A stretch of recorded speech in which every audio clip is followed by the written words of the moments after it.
Assalamualaikum warahmatullahi wabarakatuh. Sebelumnya izin memperkenalkan diri.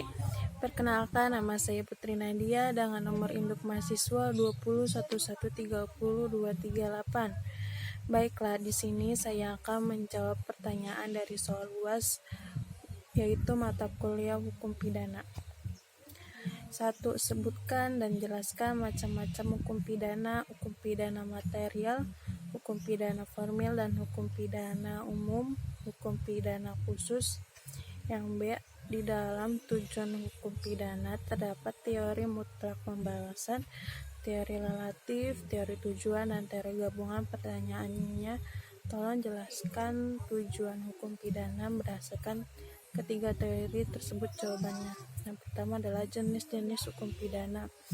Hukum pidana umum yaitu hukum mengacu pada hukum pidana yang berlaku untuk setiap masyarakat, berlaku terhadap siapapun tanpa mempedulikan golongan, status, dan lain sebagainya. Hukum pidana khusus yaitu merujuk pada aturan-aturan hukum pidana yang menyimpang dari hukum pidana umum serta berlaku khusus bagi orang-orang tertentu.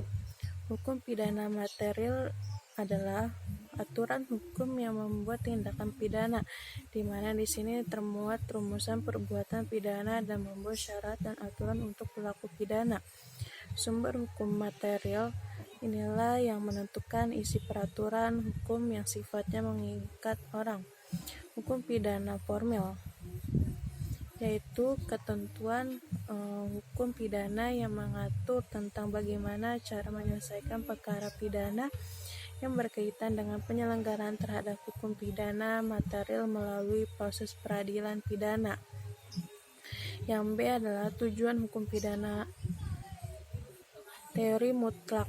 Teori ini tertua berpendapat bahwa dasar keadilan hukum itu harus dalam perbuatan jahat itu sendiri seseorang dapat hukuman karena ia telah berbuat jahat. Jadi hukuman itu melalui untuk menghukum saja mutlak, dan untuk membalas perbuatan itu pembalasan.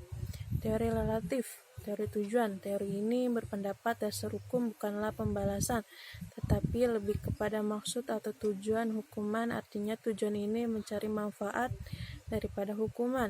Selain itu, terdapat paham lain yaitu tujuan hukuman adalah untuk membinasakan orang yang melakukan kejahatan dari pergaulan masyarakat. Tujuan pelaksanaan daripada hukuman terletak pada tujuan hukuman keterlibatan hukum. Teori gabungan. Menurut teori ini, dasar hukuman adalah teori pada kejahatan sendiri, yaitu pembalasan atau kesiksaan teori mutlak, tetapi di samping itu dilakuinya dasar-dasar tujuan daripada hukum. Yang kedua, berdasarkan berlakunya hukum pidana, menurut waktu terdapat asas legalitas. Pernyataannya kemukakan 3 prinsip dasar yang terkandung dalam asas legalitas. Jawabannya adalah asas legalitas bahwa tidak dapat dipidana seseorang kecuali atas perbuatan yang dirumuskan dalam suatu aturan perundang-undangan yang telah terlebih dahulu. Asas ini mengandung 3 prinsip dasar. Yang pertama, tiada pidana tanpa undang-undangan. Yang kedua adalah tiada pidana tanpa perbuatan. Yang ketiga adalah tiada perbuatan pidana tanpa undang-undang pidana yang terlebih dulu ada. Ini menganjurkan kepada yang pertama, ataupun itu dalam menentukan perbuatan-perbuatan yang dilarang di dalam peraturan, bukan saja tentang macamnya perbuatan yang harus dirumuskan dengan jelas, tetapi juga macamnya pidana yang diancamkan. Yang kedua, dengan cara demikian maka orang yang akan melakukan perbuatan yang dilarang itu telah mengetahui terlebih dahulu pidana atau yang akan dijatuhkan kepadanya jika nanti betul-betul melakukan perbuatan. Yang ketiga, dengan demikian dalam batin orang itu akan mendapat tekanan untuk tidak berbuat, andai kata dia ternyata melakukan pidana perbuatan yang dilarang maka dipandang dia menyetujui pidana yang akan dijatuhkan kepadanya. Pengertian yang dimaksud dalam asas legalitas yaitu: pertama, tidak ada perbuatan yang dilarang dan diancam dengan pidana kalau hal itu terlebih dahulu belum dinyatakan dalam suatu sumber undang-undang. Hal ini dirumuskan dalam pasal 1 ayat 1 KUHP. Kedua, untuk menentukan adanya perbuatan pidana tidak boleh digunakan analogi, akan tetapi diperbolehkan penggunaan penafsiran ekstensif. Ketiga, aturan-aturan hukum pidana tidak berlaku surut. Tiga, selain berlakunya hukum pidana, menurut waktu yang menganut asas legalitas, dikenal pula hukum pidana. Berlaku menurut tempat yang terdiri asas. 4. Asas yaitu asas teritorial, asas perlindungan, asas universal. Pernyataannya, jelaskan masing-masing asas tersebut. Jawabannya adalah hukum pidana dikutip dari pendapat. Keterangan memiliki arti sebagai jumlah peraturan yang mengandung larangan-larangan atau keharusan-keharusan di mana tiap penyelenggara diancam dengan hukuman. Dalam pemberlakuan terhadap hukum pidana tersebut terdapat asas-asas yang berlaku. Diperhatikan sebagai asas-asas yang berlaku dalam hukum pidana diantaranya adalah: pertama, asas legalitas. Asas legalitas atau yang biasa disebut sebagai nullum delictum memiliki arti tiada suatu perbuatan dapat dihukum tanpa ada suatu peraturan yang mengatur perbuatan tersebut sebelumnya. Asas legalitas ini tertuang dalam pasal 1 ayat 1 Kitab Undang-Undang Hukum Pidana. Yang B, asas teritorial. Asas teritorial atau wilayah merupakan asas yang menegaskan bahwa hukum pidana itu berlaku didasarkan pada tempat atau teritori perbuatan tersebut dilakukan. Hal ini memiliki makna bahwa setiap pelaku tindak pidana, warga negara sendiri atau asing itu dapat dituntut. Karena dalam asas tersebut kedaulatan negara setiap negara itu diakui dan setiap negara berdaulat itu wajib menjamin ketertiban dalam wilayahnya. Asas ini tercantum dalam pasal 2 dan pasal 3 Kitab Undang-Undang Hukum Pidana. Yang ke-C, asas nasionalitas. Asas nasionalitas aktif memungkinkan untuk memberlakukan hukum pidana berdasarkan pada kewarganegaraan atau nasionalitas seseorang yang memerlukan suatu tindakan. Hal ini memiliki makna bahwa yang terpenting berdasarkan asas ini adalah asas hukum pidana hanya dapat diberlakukan pada warga negara saja, sementara tempat tidak menjadi masalah. Hal ini tercantum dalam pasal 5, pasal 6 dan pasal 7 Kitab Undang-Undang Hukum Pidana. Yang D, asas nasionalitas pasif atau perlindungan. Asas ini didasarkan kepada kepentingan hukum negara yang dilanggar. Hal ini memiliki makna bila hukum negara dilanggar oleh kewarganegaraan atau bukan, baik di dalam ataupun di luar negara yang menganut asas tersebut, maka undang-undang hukum pidana dapat diberlakukan terhadap si pelanggar. Yang menjadi dasar hukum dalam pemberlakuan asas ini adalah bahwa tiap negara yang berdaulat pada umumnya berhak melindungi kepentingan hukum negaranya. Asas ini terdapat dalam ketentuan yang ada dalam pasal 4 dan pasal 8 Kitab Undang-Undang Hukum Pidana. Yang E, asas universalitas. Asas ini menyatakan bahwa undang-undang hukum pidana dapat diberlakukan terhadap siapapun yang melanggarkan kepentingan hukum dari seluruh dunia. Yang menjadi dasar hukum bagi pemberlakuan asas ini adalah kepentingan hukum seluruh dunia.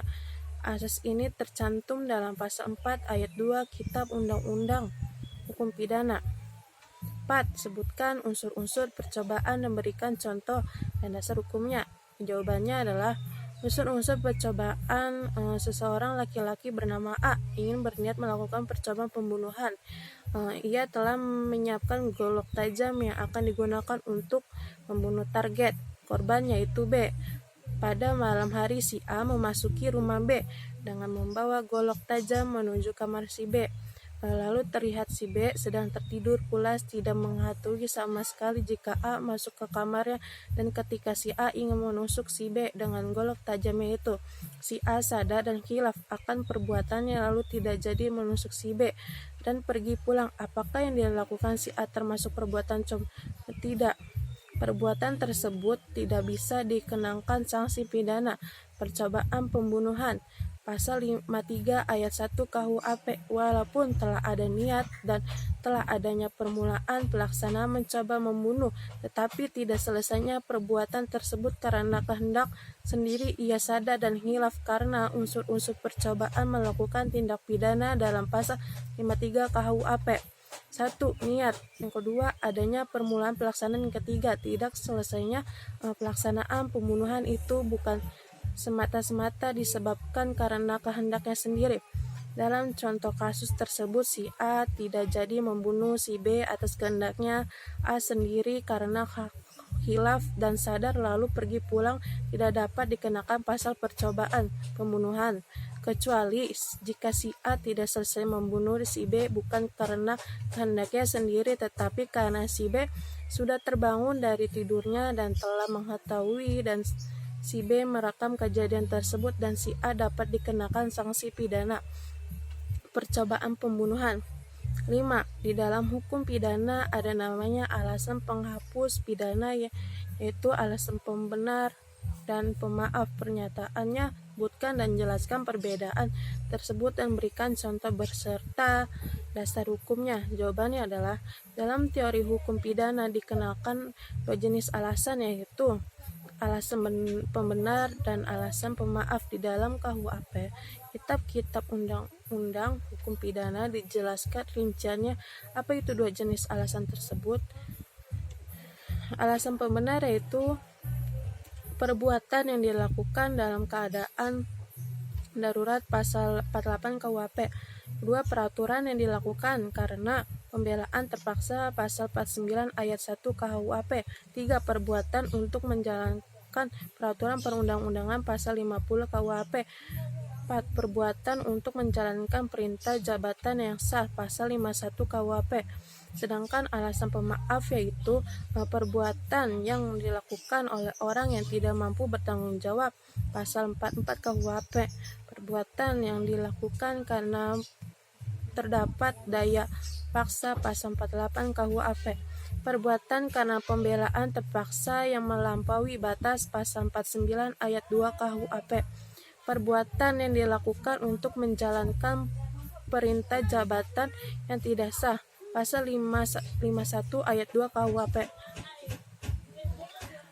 Alasan penghapus pidana yaitu alasan pembenar dan alasan pemaaf menurut Kitab Undang-Undang Hukum Pidana. Alasan pemberarti alasan yang menghapus sifat melawan hukum suatu tindak pidana. Jadi dalam alasan pembenar dilihat dari sisi perbuatannya objektif, misalnya tindakan pencabutan nyawa yang dilakukan eksekutor penembak mati terhadap terpidana mati pasal 50 KUHP. Alasan pemaaf adalah alasan yang menghapus kesalahan dari si pelaku suatu tindak pidana sedangkan perbuatannya tetap melawan hukum. Jadi dalam alasan pemaaf dilihat dari sisi orang atau pelakunya subjektif, misalnya lantaran pelakunya tak waras atau gila sehingga tak dapat mempertanggungjawab perbuatannya itu pasal 44 KUHP. Mengenai alasan pemaaf dapat dilihat dari bunyi pasal 44 ayat 1 KUHP. Tidak dapat dipidana barang siapa mengerjakan suatu perbuatan yang tidak dapat dipertanggungjawabkan kepadanya sebab kurang sempurna akalnya atau sakit berubah akal. Mungkin itu saja jawaban dari saya, kurang lebihnya mohon maaf.